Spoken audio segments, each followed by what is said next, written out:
We've heard it all before, haven't we? The Catholic Church is the enemy of science, progress, and reason. Well, it's all nonsense, and we're going to debunk it mercilessly.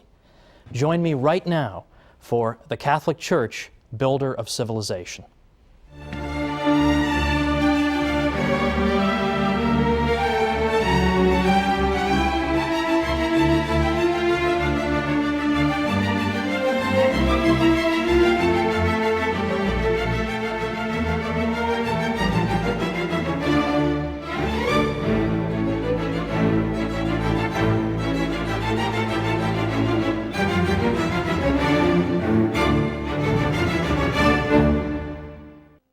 Welcome to the Catholic Church, Builder of Civilization. I'm your host, Thomas Woods. I'd like to begin this 13-program series with a fact that's fairly obvious to most of us. There's a bit of a double standard in the world when it comes to the Catholic Church. You can say anything you like about the Catholic Church, your career won't be over, no one will care, there'll be no candlelight vigils or hunger strikes. You say anything you like about it, and that's just fine. If anything, you'll be even more welcome in fashionable circles than before. So, what's the result of that? The result is that you can get away with saying the most absurd, ludicrous things about the Catholic Church. And people believe it. People are inclined to believe every ridiculous calumny against the Catholic Church. But worse still, some Catholics themselves, I think, have begun to interiorize some of these criticisms. And deep down, I think they themselves wonder, has the Church really been a positive influence in history, after all? Hasn't she been responsible only for repression and ignorance? And hasn't she been an opponent of the sciences? We've all been taught to believe this. It would be a miracle if people didn't believe it. But it's not true. And in this series, we're going to show why it's not true, and we're going to show the true glory of the Catholic Church. Now, the attacks on the Catholic Church and on religious belief in general have accelerated just over the past 5 years or so. We've already seen in recent years, best-selling books by Richard Dawkins and Daniel Dennett and Sam Harris condemning religious belief in general as irrational and foolish, and in effect they're saying to children in this country, your parents are stupid for teaching you the faith.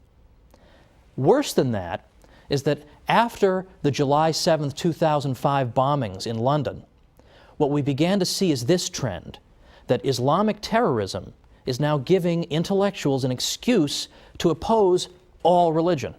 The argument being that all religion is irrational, all religion can give rise to violence, so it should all be condemned. So, for example, in Scotland's Sunday Herald, we read Muriel Gray saying, "The cause of all this misery, mayhem, violence, terror, and ignorance is, of course, religion itself." And she called religion Dark Ages nonsense. For the government of a secular country such as ours, she said, to treat religion as if it had real merit, instead of regarding it as a ridiculous anachronism, which education, wisdom, and experience can hopefully overcome in time, is one of the most depressing developments of the 21st century. Now, I'll leave aside the fact that she doesn't know how to use the word hopefully correctly. That's another matter. The point is, this is our critic. Another critic, Polly Toynbee in the London Guardian, said, "It is now time to get serious about all religion and draw a firm line between the real world and the world of dreams." In the London Spectator, Matthew Paris said, "What unites an extremist mullah with a Catholic priest or evangelical Protestant minister is actually much more significant and interesting than what divides him from them." Well, these criticisms have become routine. Day in and day out, we hear them. All religion is the enemy of progress. But the Catholic Church in particular is consistently viewed as the enemy of science and progress and knowledge. Consistently. Now, why is that? How did that happen? In part, it began 200 years ago or more in the so-called Enlightenment, which was a period in 18th century European history in which the intellectual classes became extraordinarily hostile to the Church. They disparaged the Middle Ages consistently. In fact, that's why they had the word Enlightenment. Because the idea was that before the Enlightenment, before the wonderful 18th century, all we had was misery and backwardness and ignorance fostered by the Catholic Church. But now, thankfully, we have secular intellectuals to bring us enlightenment. I sometimes think that the most depressing job on earth must be to be a history professor who teaches about the Middle Ages. Must be the most depressing job on earth. All day long, you lecture about the Middle Ages, and you say the Middle Ages weren't so bad. In fact, a lot of great things happened in the Middle Ages. Catholic Church made a lot of great things possible. You lecture on this all day long. You write books and articles on it. You even appear on television. You appear on radio, and you talk about it. And what happens? You get home at night, you turn on the TV, nothing you've done has made any effect. Everybody still believes the Middle Ages was a time of ignorance and repression, and it was all the fault of the Catholic Church. All of that stuff, in effect, cannot be dislodged. It must be extremely depressing. Now, why are these falsehoods so resistant to the truth? Why is it so hard to get people to change their minds on this? Well, ever since the Enlightenment, what has taken root in our culture and in our way of thinking is that the Catholic Church is assumed to be wrong, and that secularism, that is the idea of organizing society and all of life without reference to God, that is said to be the source of progress. So by definition, anything the Church is connected to involves retrogression, whereas anything that a secular intellectual brings us, well, that brings us progress. And that has been the lens through which history has been viewed over the past 200 years. That's why it's only over the past maybe 50 years that we've begun to see historians finally cracking through this nonsense and finally saying, wait a minute, not only did the Catholic Church not obstruct the sciences, she may have helped to foster them. Not only did secularists not invent the science of economics, for example, but in fact it turns out it was Catholic priests and professors who developed the ideas of economics centuries earlier, and on and on and on. But it's taken a long time to crack through this accepted idea that the Church is responsible for retrogression and ignorance. It's taken forever. Now let's think about some of these areas in which the Catholic Church has really built our civilization. I mean, I choose that word advisedly. Why is it that the Catholic Church can be said to be her builder? Well, for example, consider how we think about charity, charitable work. We think that you're engaged in charity when you help somebody without any expectation of a reward, when you do it because it's good and it's right to do it. You do it because you know that in the grand scheme of things, that unfortunate person is in some sense your equal, having been made in the image and likeness of God, and so you help that person. You don't help that person because you expect 3 years down the road to revisit him and say, remember that $15 I gave you, why don't you cough it up? Or to revisit him and say, I need votes, I need some political support, why don't you come help me? We don't do it so we can tell the whole world, hey, look at what a great guy I am, I just gave that guy $10. We don't do it for those reasons. We do it out for the reasons that I gave, purely disinterested motives. Well, where do we get that idea? That idea comes from the Catholic Church. Because in ancient Greece or Rome, if you had said, oh, I'm going to go help somebody with no expectation of any reciprocity, I'm just going to go do it out of the goodness of my heart, they would have thought you were crazy. What are you talking about, man? Much less the idea that I would pray for and even try to help my own enemies. What are you, insane? But yet today, we take this for granted as the ideal, that the good man tries to observe these principles. But again, where do they come from? They come from the Catholic Church. The Catholic Church teaches this about charity. The ancient world didn't. So here's an area in which things that we take for granted, this is the way we think, we take it for granted. Where does that come from? It comes from the Catholic Church. We'll have more to say about that in a future episode. How about the idea of rights, that I have a right to own property, or a right not to be killed, for example? Where does that idea of rights come from? Well, we've always been told that secularists in the Enlightenment, or just before the Enlightenment, came up with this idea. In the 17th century, all of a sudden, boom, rights just developed. Well, that's not true either. And once again, modern research is coming to the rescue of Catholicism. I know that sounds odd. You think modern researchers, you want to run the other way. But in fact, honest professors, Catholic and non-Catholic alike, are now saying that the idea of rights goes all the way back to the 12th century and Catholic canon lawyers who gave the idea its birth. And the idea of a right simply means that I have a certain immunity to invasion by you. You can't just arbitrarily kill me or deprive me of my property, things of this nature. That's all a right is, that it would be wrong for you to interfere with me in these areas. And where does this liberating idea come from? From the heart of the Church. Or again, economic science. Did Adam Smith just think of economics in the 18th century? It all just came out of his head. He had this gigantic head, and all of economics just poured out of it. No. In fact, for the past 50 years, what have historians been saying? They've been saying that it was the Catholic scholastics, professors who taught in particularly Spanish universities, and specifically the University of Salamanca, that gave birth to modern economics. They were the founders of economics, not secularists of the Enlightenment. This is now being discovered. On the wall of my office, I have a framed picture of the University of Salamanca. Now, most people would come in and say, "What's the matter with you, man? Why would you, of all universities, pick this one?" It's because I know that this is where economics was given birth. And if you're a geek like me, you're very interested in and you love economics. But then finally, for right now, before our break, what about our commitment to reason? Don't we always pride ourselves in Western civilization on our commitment to the use of reason, that we use human reason to resolve disputes and to settle debates? Well, of course, but where does that come from? Where does that come from? That also comes from the Catholic Church. Why? Because the university system that the Catholic Church fostered encouraged debate, rigorous debate, and human reason was held up as the great arbiter to decide all these matters that are up for debate. Again, isn't that the opposite of what you're told? What we're told is that the Catholic Church is an enemy of reason. To the contrary, there has been no greater champion of reason. But it's not just reason. It's more specific applications of reason. For example, the sciences in particular. The sciences, more than we realize, owe themselves to the Catholic Church. Now, why is that? It's the opposite of what we're told, but believe it or not, historians of the past 50 years have begun to say the Catholic Church is more and more responsible for the sciences. Come on back and we'll talk about this after the break.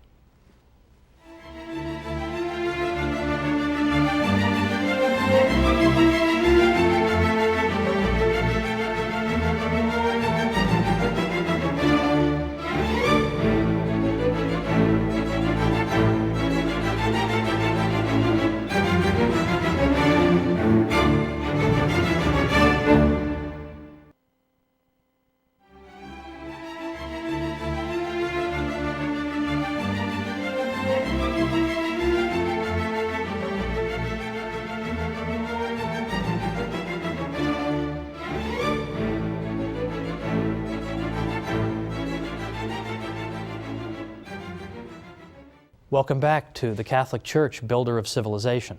I'm Thomas Woods. Before the break, we were talking about all these areas in which the Catholic contribution to our civilization has been indispensable, but in which it's largely neglected. How many of the facts that we've uncovered even up to now are covered in schools on a regular basis? Do I even have to ask that question? But I teased you a little bit with the idea of the Catholic Church as having helped to give birth to science in Western civilization just before our break here. What did I mean by that? Well, I'm going to tease you a little bit again, because by next time we're going to get into the sciences in real depth, the next 3 episodes, in fact, because here I think we have the aspect of Catholic history that is most often mangled and distorted, and most often used, I think, as a bludgeon with which to beat the Church over the head. And I want to show that this is largely without merit. What I at least want to tell you for now is that it really is true that over the past 50 years, scientists who write the history of science have begun rethinking the old arguments against the Church and said, you know what, on second thought, the Church actually did very important things. There's a reason that science took root and then was sustained for so long in Western civilization, whereas it wasn't in others. And this, it turns out, is not in spite of the Catholic Church, but in some ways because of it. Now, 100 years ago, it's true, you would have read a book by Andrew Dixon White called, that refers to the alleged warfare between religion and science in Western civilization. Today, White's book is considered almost laughable among professors. It's so out of date and so ludicrous. Today, you have professors like Edward Grant writing Cambridge University Press books. You've got Thomas Goldstein, A.C. Crombie, David Lindbergh, and many besides. And what they all agree on is that you can't just say the Church was an opponent of the sciences. To the contrary, there were aspects of Catholic thinking that were indispensable for the development of science. And we're going to get into specifically what were those. But right now, I want you to know that this old myth is being overturned by professors. Unfortunately, the findings of these professors have not managed to trickle down to the general public yet. This is what we're going to try to do on our series. Let me give you, by the way, an example of a typical story that people have been taught to believe about the Catholic Church, and then consider why it is they so readily believed it when there isn't even a stitch of evidence for it. And here's an example that I think even many people in the viewing audience might have believed, that I myself believed. I have no reason to think otherwise. And that's the idea that Christopher Columbus, when he engaged in his famous voyages, was actually seeking in part to prove that the earth was not flat, but rather spherical. Now, we've all heard the usual story that Columbus was warned. No, Columbus, no, don't go sailing that far. You're going to fall off the edge of the earth. Don't you know that? The earth is a big flat disk, and you're going to fall off the edge and get eaten by dragons, or giant radioactive spiders are going to eat you, something like that. He was warned about all this. Don't do it. Well, he did it anyway, and this goes to show how brave and wonderful he was. Now, I don't dispute that Columbus was indeed a brave and skilled navigator. But Columbus himself, were he here today, would tell you that he was not seeking to prove the earth was spherical. Why? Because everybody already knew it. Everybody already knew the earth was a sphere. In effect, no educated person in Europe believed the earth was flat. That is a myth. That's an almost absurd myth. In fact, just try to go back and find anybody in the history of Christendom who believed in a flat earth. Just look for them. If everybody believed it, that shouldn't be so hard. And yet you can't find any examples. Well, I correct myself. You can find two examples of people you've never heard of. Lactantius, for example, from the late 3rd and early 4th centuries. He had no influence on anybody, and in any event, he was speaking more allegorically than anything else. The other person who seems to have believed it was a 6th century figure named Cosmas Indicopleustes. You ever heard of him? Neither have I. And neither had anybody in Western Europe. Cosmas wrote in Greek. By the time you get to that period of time, hardly anybody in the West speaks Greek. Pope St. Gregory the Great, for instance, who was Pope from 590 to 604, already he doesn't even speak a word of Greek. So hardly anybody could have read Cosmas. He wasn't translated into Latin until 1706. So anybody who may have taught a flat earth had an audience of about 1 or 2 people, had no influence on anybody. The fact is, everybody understood the earth was a sphere. The reason people were reluctant to sponsor Columbus wasn't that they were afraid he was going to fall off the edge. The reason they were afraid to do it was that they thought he had very much underestimated the size of that sphere. Columbus was saying, oh, don't worry about it. It's not a very big earth. I'll just sail right around. I'll be right back. It'll be fine. But they were saying to him, no, the earth is several times larger than you think it is, and you're just going to starve to death. You're going to sail, and you're going to sail, and you're going to sail, and you're not going to be any land. Well, luckily for Columbus, a couple of continents managed to spring up, quite contrary to his expectation, and thankfully for him and for his crew. But that was why they didn't want him to go. It wasn't because they thought he was going to fall off the edge. Now, I realize that is so much the opposite of what you've been told. You almost think that I must be making this up, right? Sure, people believed in a flat earth, but I promise you they didn't. And there's actually a whole book that was written to answer the obvious follow-up question. If nobody believed in a flat earth, how did this myth ever get started? And the answer comes in a small book by a guy named Jeffrey Burton Russell. He wrote a book called Inventing the Flat Earth. And what he found was that it was a very, very tiny group of intellectuals in the 19th century who gave birth to this myth. And they did it because it made the Catholic Church look ridiculous. Because in the 19th century, there was a lot of debate and dispute with the Church about Darwin and other matters. And the idea was that if we can portray the church as being so ridiculous that it used to actually teach the earth was flat, then we can show that she is an utterly contemptible opponent. So they invented this story to cast the church in an absurd, ridiculous light. I am sure they had no idea the longevity of this myth, that in the 21st century people would still be taught it. I'm sure somewhere in the world right now as I speak, somebody's being taught the stupid church taught the earth was flat and brave, heroic Columbus proved them wrong. It just won't go away. But why won't it go away? Why does it have such staying power? And the reason is that it feeds into this Enlightenment stereotype, right? The Catholic Church is stupid, it inhibits progress, it forces us to believe foolish things. Well, that's exactly what we see in the flat earth myth, isn't it? Who could possibly believe the earth was flat? The ancient Greeks actually measured the circumference of the earth. So obviously they knew it was round. How could the foolish church think anything different? So there's a great example that can easily be overturned.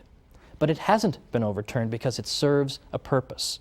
If you tried to invent some myth today about any famous person you could think of and say that so-and-so believed such and such, it would last for about 3 seconds.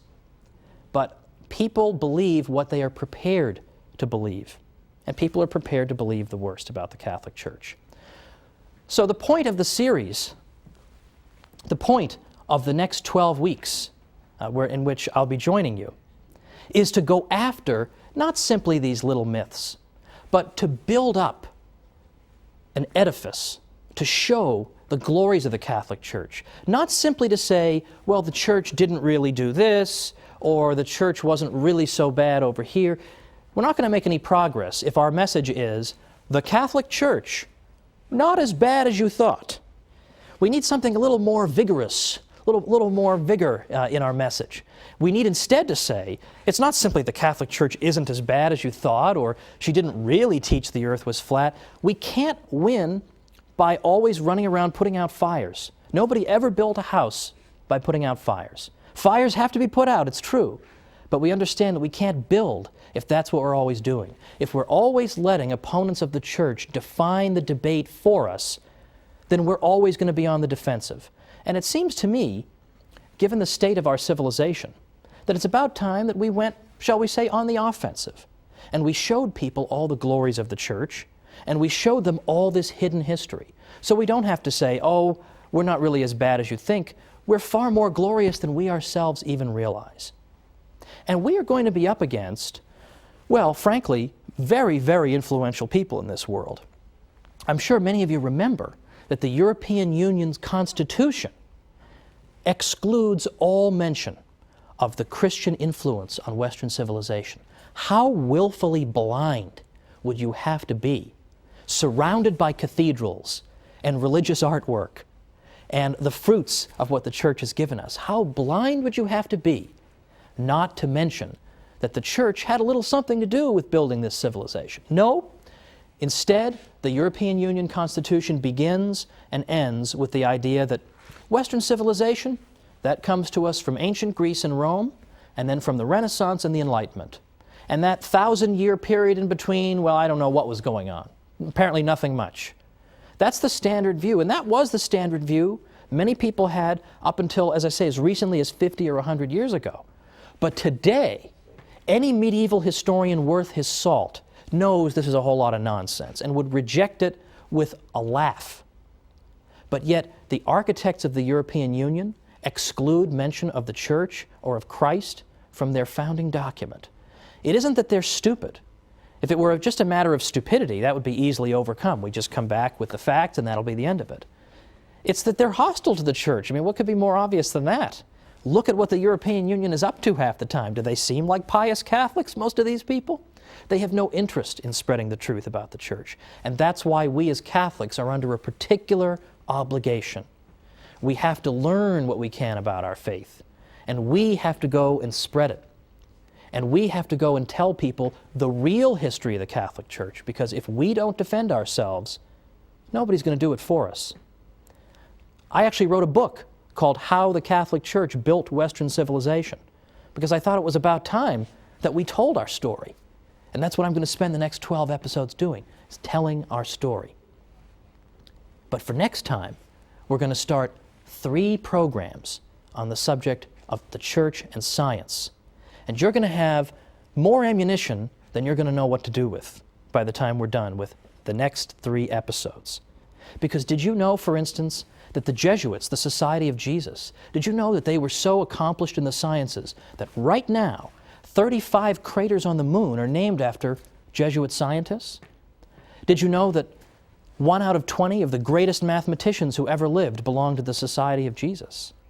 Or that the Jesuits helped to found and then became the greatest practitioners of the study of earthquakes, seismology.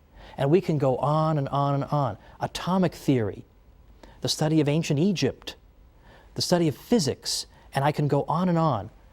There are so many ways in which the Catholic Church contributed to the sciences. So join me next time for the Catholic Church, Builder of Civilization.